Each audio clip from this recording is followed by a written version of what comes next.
LeBron James spoke out and said that he was wrong, but he didn't understand. He wasn't educated enough to make those comments. What do you think right now?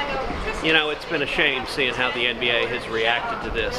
I just came from Hong Kong, was there a couple days ago, and it is incredible seeing millions of people standing up for freedom, standing up for basic democracy. And if you look at what Daryl Morey tweeted, it is obviously true, it's obviously benign. I mean, what he said was stand for freedom, stand with Hong Kong.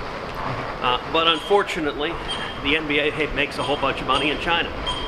And I gotta say, LeBron James, he's a hell of a player, but it sure seems his comments were more interested in money and making bucks, and I get Nike's a big sponsor of his and he makes a whole lot of money, but kissing up to Chinese communists and tyrants and apologizing for murderers, that's not a good look for the NBA.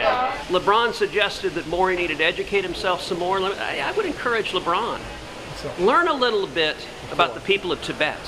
Learn a little bit about Falun Gong and the religious persecution and the torture and the horrific human rights abuses that occur in China. Now, that doesn't mean we should never do business with China, but we don't need to adopt their values. We don't need to embrace censorship and propaganda, and sadly, that's what the Chinese government wants the NBA to do. There's a long tradition of athletes being engaged in politics. I don't have a problem with that.